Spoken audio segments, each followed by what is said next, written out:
The Deception of Peace. The Grand Assembly Hall of the Galactic Confederation glittered with crystalline chandeliers suspended from a ceiling that displayed a perfect holographic representation of the local star cluster.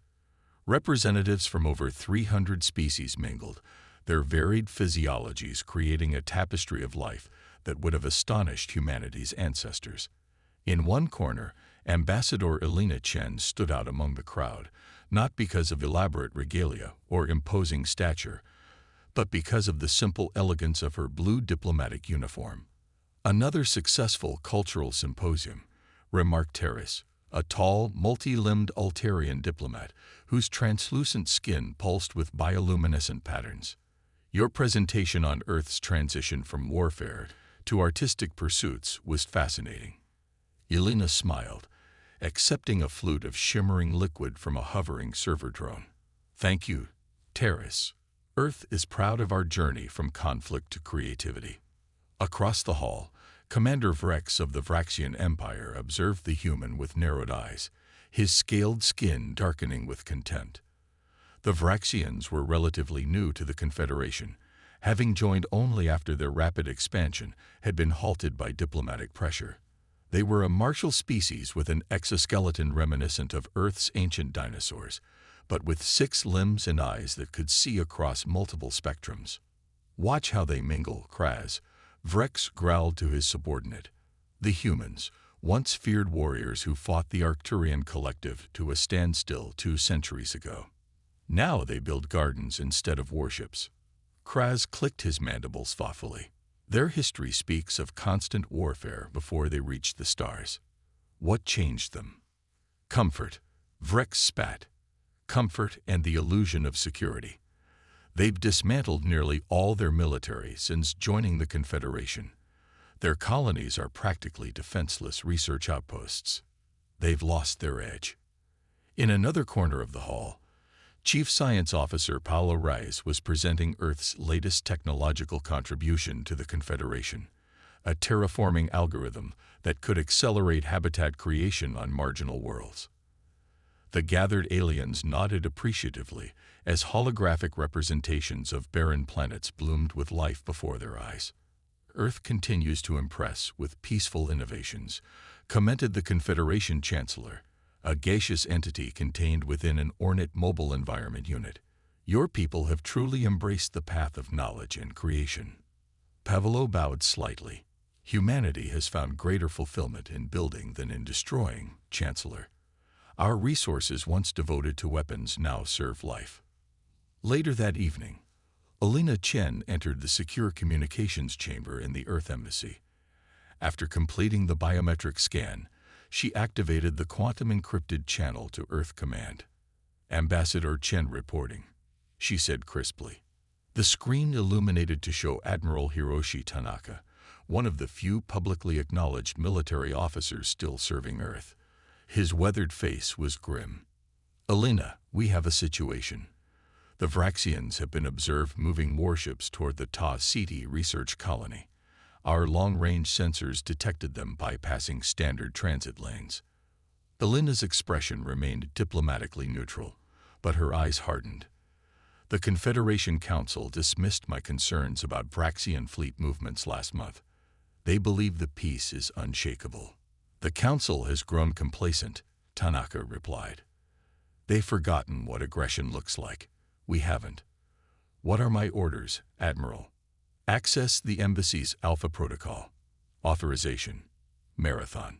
Elena felt her pulse quicken. The Marathon Protocol was named after an ancient battle where outnumbered defenders had held off a superior force through strategy and sacrifice. It was a contingency that had never been activated in her 15 years of service. Understood, sir. And the colonies. They're receiving their activation codes now. It's time to remind the galaxy who we once were. After ending the transmission, Elena entered the most secure section of the embassy, a room shielded against all known forms of surveillance. The door hissed shut behind her as she approached a simple wall panel that responded to her palm print, revealing a hidden safe containing actual paper documents. Technology so archaic that no modern scanning system would think to look for it. The top sheet bore a simple heading, Operation Sleeping Warrior.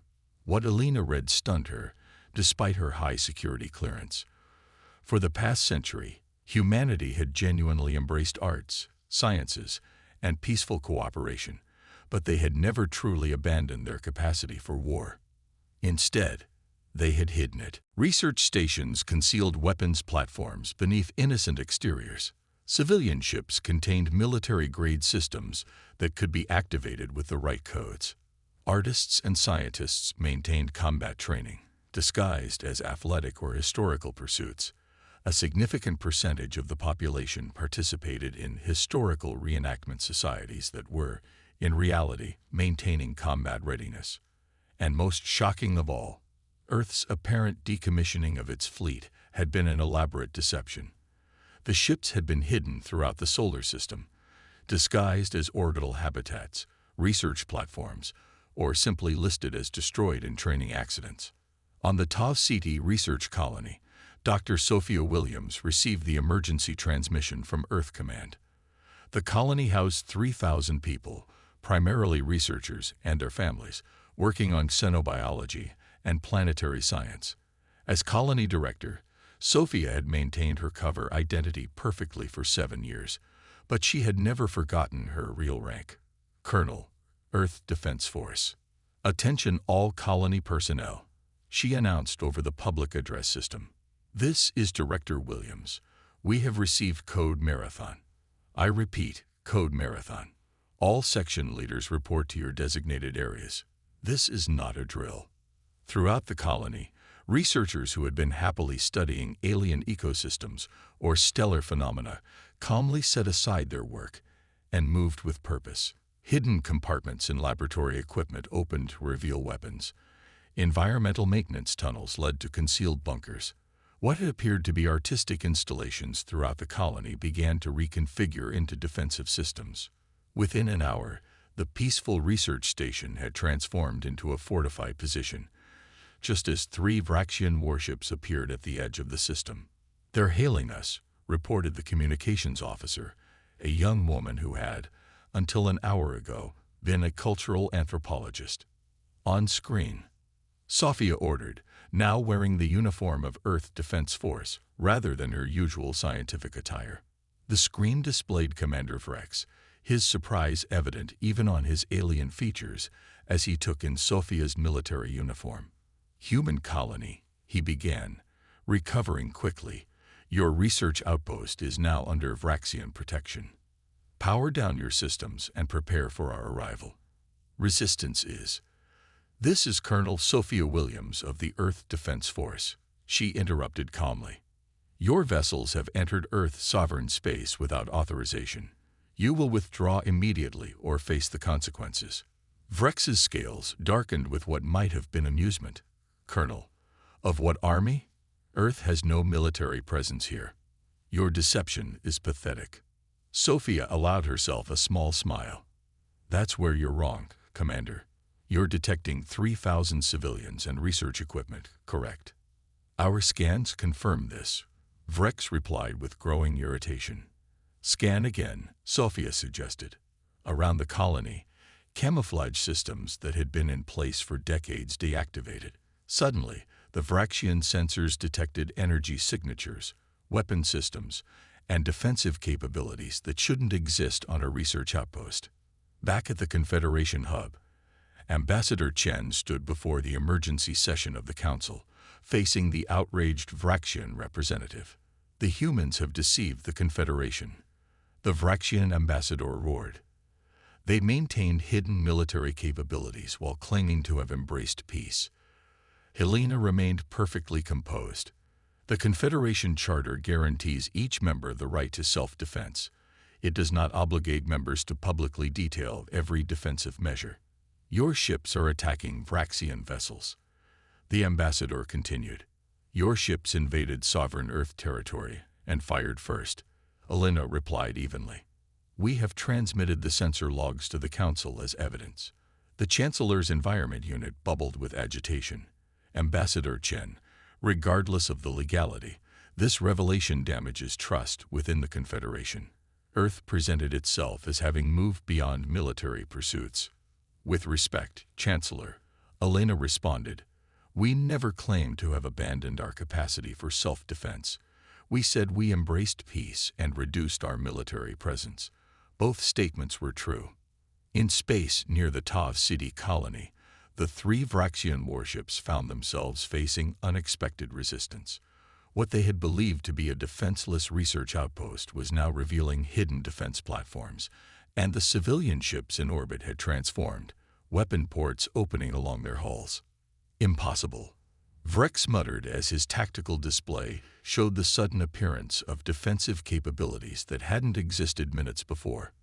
Then a new alert sounded. "Multiple ships entering the system," his sensor officer reported, voice rising in alarm. 40. No, 50 vessels. "Commander, these match no known human fleet configuration." On the main view screen, Earth ships appeared from multiple directions. Some were vessels officially listed as decommissioned years ago. Others were completely unfamiliar designs. Admiral Marcus Jackson's voice came over the communication system. "Vraxian vessels, this is Admiral Jackson of the Earth Defense Fleet.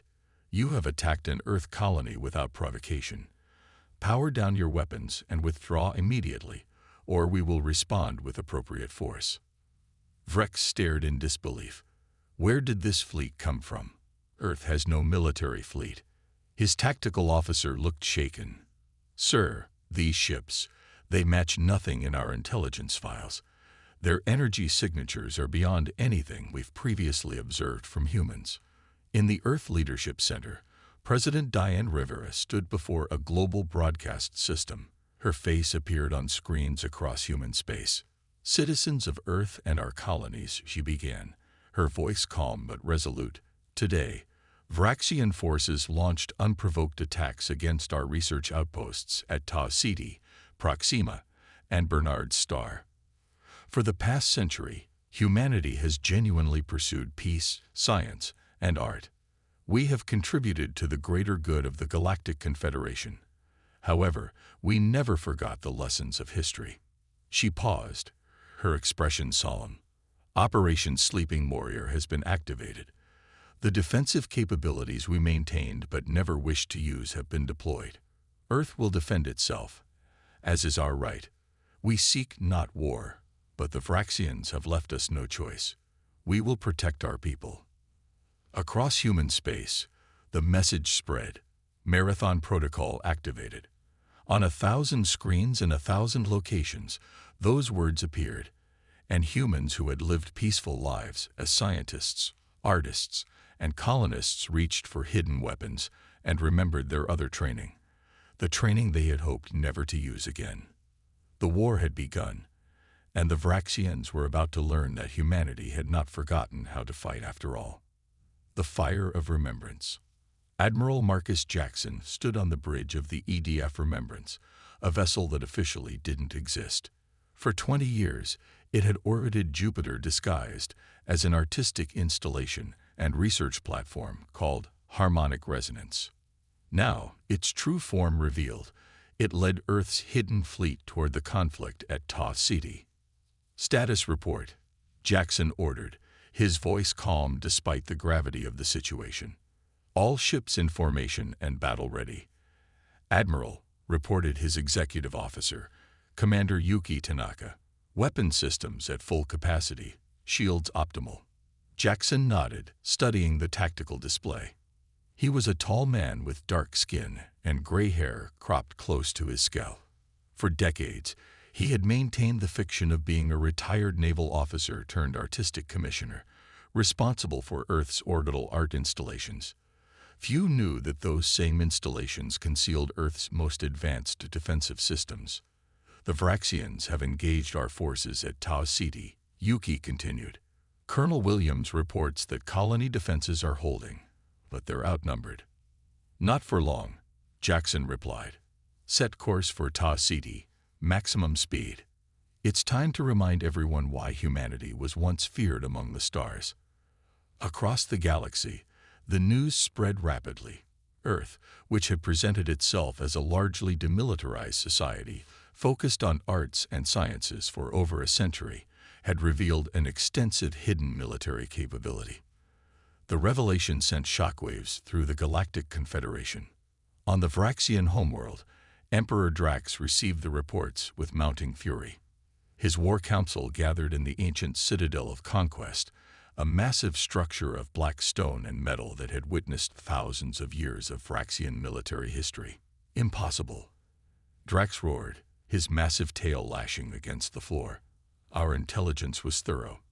Earth dismantled its military after joining the Confederation.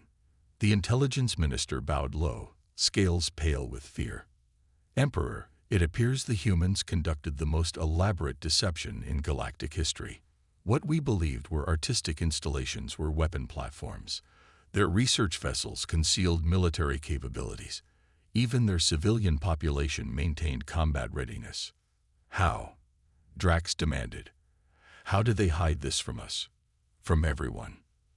By making their peace genuine, replied older female Vraxian, high strategist Zira. They truly did pursue arts and sciences. They contributed valuable research and creative works to the Confederation. Their deception wasn't a lie. They simply never revealed everything. Drax's eyes narrowed. The attack continues. We will crush them before they can fully mobilize. Zira's scales darkened with concern. Emperor, I advise caution. If they were able to conceal this level of military capability, we must assume there is more we haven't discovered. We are Vraxians. Drax bellowed. We conquered half the sector before joining the Confederation. Human trickery will not save them. Back at the Confederation hub, the emergency council session continued. Representatives from all member species debated the crisis while military advisors whispered urgently to their diplomats. The Confederation must intervene to stop this conflict, insisted the Altarian representative, their bioluminescent patterns flashing with agitation. On what grounds? Elena Chen asked calmly. The Vraxians attacked Earth territories without provocation. We are exercising our right to self-defense, as guaranteed by the Charter. But your deliberate deception, began the Rigelian ambassador, was not a violation of any Confederation law. Elena finished. Show me where in the Charter it states that members must disclose all defensive capabilities. The Chancellor's containment unit bubbled furiously. Ambassador Chen, while technically correct, Earth's actions have damaged the trust upon which the Confederation is built.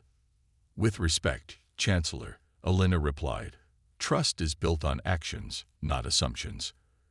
Earth has contributed more scientific and artistic advancements to the Confederation than any 3 members combined over the past century. We have participated in every humanitarian mission, provided medical aid during the Betelgeuse crisis, and helped terraform worlds for species whose planets were dying. Judge us by our actions, not by what we kept private for our own security. Several representatives nodded reluctantly. Earth's contributions had indeed been substantial and uniformly beneficial. The question remains, the Chancellor continued, what does Earth want now?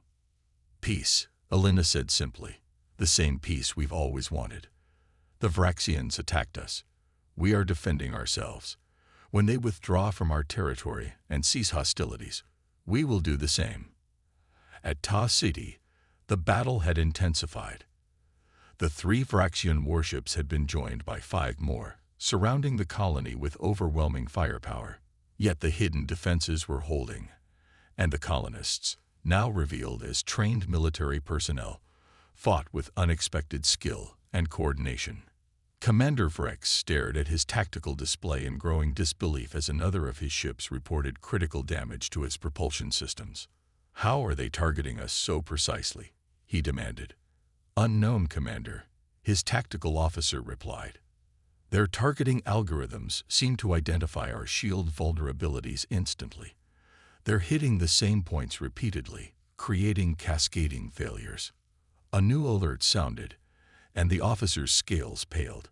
Multiple ships entering the system. 53 vessels. It's a human fleet. The Earth Defense Fleet dropped out of faster-than-light travel in perfect formation, immediately deploying into a classic pincer movement that threatened to envelop the Vraxian forces. Admiral Jackson's voice echoed through the Vraxian communication systems. "Vraxian vessels, you have attacked Earth territory without provocation. Power down your weapons and withdraw, or be destroyed. You have 5 minutes to comply." Vrex's mandibles clicked in rage. "Never. All ships, concentrate fire on their flagship." The Vraxian vessels redirected their considerable firepower toward the Remembrance. Energy beams and plasma torpedoes streaked across space, only to encounter defensive shields far more powerful than anything the Vraxians had anticipated. "Minimal damage to Sector 3 shields," reported Commander Tanaka aboard the Remembrance. "They're throwing everything they have at us." "Admiral." Jackson nodded grimly. "They've made their choice. All ships, execute Battle Plan Echo. Target weapons and propulsion systems only. We want to minimize casualties." The Earth fleet moved with precision that spoke of extensive training and preparation. Ships that had supposedly been art installations or research platforms now revealed their true nature as they systematically disabled the Vraxian warships one by one. On the Vraxian flagship, consoles exploded as systems failed. Commander Vrex was thrown to the deck as the artificial gravity fluctuated. "Weapons offline. Propulsion failing," shouted his tactical officer over the alarms. 3 ships destroyed, the others disabled. Vrex pulled himself up, green blood seeping from a wound on his head. "Send the distress signal to the homeworld. The humans. They tricked us all." At Proxima Centauri, another Vraxian attack force encountered similar resistance. What they had believed to be a vulnerable scientific outpost revealed itself as a hardened military installation with defensive capabilities that hadn't existed minutes before. And then their sensors detected a new threat. A massive Earth fleet emerging from behind Proxima's 4th planet, where they had apparently been hiding for years, disguised as an orbital artistic light installation that tourists from across the galaxy had visited and admired. The Vraxian commander made the only logical choice: immediate surrender. Similar scenes played out across human space as the Vraxians discovered that every target they had selected based on perceived vulnerability had been a carefully crafted deception. Behind the veneer of science and art lay military capability that had been maintained in secret for generations. In Earth's orbital command center, President Rivera received the reports with grim satisfaction. "The Vraxian forces are retreating from all human territories," her military advisor reported. 3 battle groups have surrendered. The others are falling back to Vraxian space. "Casualties?" Rivera asked. "Minimal on our side. We successfully evacuated most civilian personnel to the shelters before the attacks. Vraxian casualties are also limited." Admiral Jackson's precision targeting approach was effective. Rivera nodded. "Open a channel to the Vraxian Emperor." Emperor Drax appeared on the screen, his scales dark with rage. "Human, your deception will not save you. This is merely the beginning." "Emperor Drax," Rivera replied calmly, "you're mistaken. This is the end, not of our peoples, but of this unnecessary conflict. You attacked us without provocation, based on a fundamental misunderstanding of humanity. You hid your true nature from the galaxy," Drax accused. "We hid nothing essential," Rivera countered. "We genuinely embraced peace, art, and science. We contributed to the greater good of the Confederation, but we never claimed to have forgotten how to defend ourselves." She leaned forward, her expression firm, but not threatening. "You have 2 choices, Emperor. Continue this war and face the full might of Earth's military capability, which, I assure you, you have not yet seen in its entirety, or accept that your intelligence was flawed and withdraw." Drax's scales shifted through various colors as he processed this ultimatum. Finally, he spoke. "This conversation is not over, human. But I will order my forces to withdraw from your territories. For now." 3 days later, in the Grand Assembly Hall of the Confederation, Ambassador Chen stood before the full council. The atmosphere was tense but expectant. "The conflict between Earth and the Vraxian Empire has ended," she announced. "All Vraxian forces have withdrawn from Earth territories, and we have agreed to preliminary peace talks under Confederation auspices." "And Earth's hidden defenses?" the Chancellor asked delicately. "Remain exactly where they have always been," Alina replied, "as is our right under the Charter. However, in the interest of transparency, Earth will provide the Confederation with a general overview of our defensive capabilities, though not their locations or specifics." The Vraxian representative, no longer Commander Vrex, but a more senior diplomat, spoke next. "The Vraxian Empire acknowledges its error in assessing human capabilities and intentions. We mistook your pursuit of peace for weakness, your artistic endeavors for forgetfulness of your warrior past." Alina inclined her head slightly. "A common mistake, and one we perhaps encourage through our focus on our artistic and scientific contributions. But true strength lies not in displaying one's weapons, but in creating a world where they need not be used." The Chancellor's Environment Unit rippled thoughtfully. "Perhaps there is a lesson here for all Confederation members. Peace is not the absence of the capacity for self-defense, but the wisdom not to need it." "Earth has always believed this," Alina agreed. "We hope that with this understanding, genuine peace, not just the absence of conflict, but mutual respect and cooperation, can finally flourish." As the council session ended, Alina found herself approached by Terrace, the Altarian diplomat. "Your deception was masterful," Terrace admitted, bioluminescent patterns shifting in what Alina had learned to recognize as respectful admiration. "All these years, we thought humanity had transformed completely." "We did transform," Alina replied with a small smile. "Just not in the way everyone assumed. We learned that maintaining peace sometimes requires remembering how to fight, while hoping you never need to." Across human space, the hidden defenses remained vigilant, but research stations returned to their scientific pursuits. The art installations that had concealed weapon platforms continued to create beauty. Humans who had briefly returned to their warrior roots went back to exploring, creating, and building. But now, the galaxy understood. Humanity's embrace of peace had never meant forgetting how to defend it.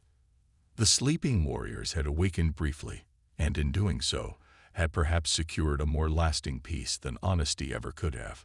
In the depths of space, Admiral Jackson's fleet resumed its disguise as an artistic installation, its weapons hidden once more behind beautiful light displays that tourists would again come to admire.